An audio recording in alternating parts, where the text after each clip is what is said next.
ये कहानी रहस्यमय और डरावनी घटनाओं से भरे एक पुराने भूतिया घर के बारे में है, जो आने वालों को हमेशा के लिए अपने साथ बांध लेता है।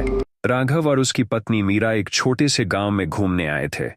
गांव के बाहरी हिस्से में एक पुराना टूटा फूटा घर था, जिसे लोग भूतिया हवेली के नाम से जानते थे।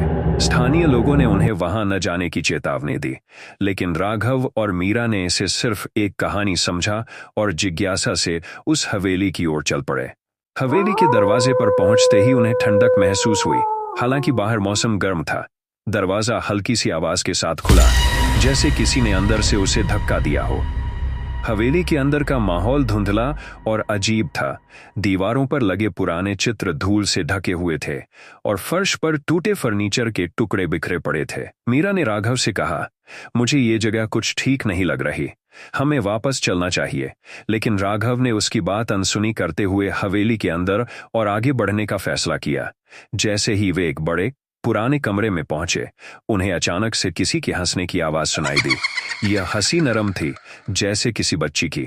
वे दोनों रुक गए और चारों ओर देखने लगे, लेकिन वहां कोई नहीं था। तभी अचानक कमरे का दरवाजा जोर से बंद हो गया और दीवार पर टंगे एक पुराने आईने में उन्हें एक छवि दिखाई दी।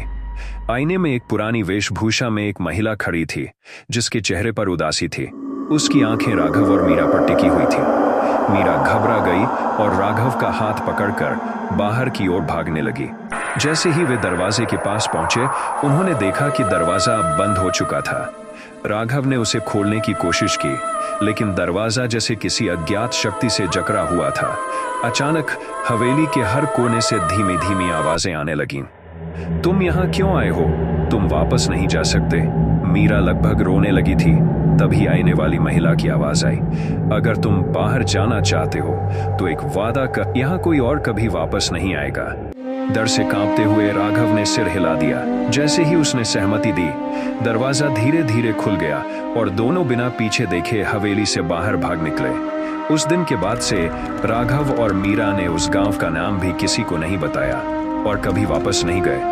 हवेली आज भी वहीं खड़ी है, लेकिन अब कोई उसकी ओर देखने की भी हिम्मत नहीं करता।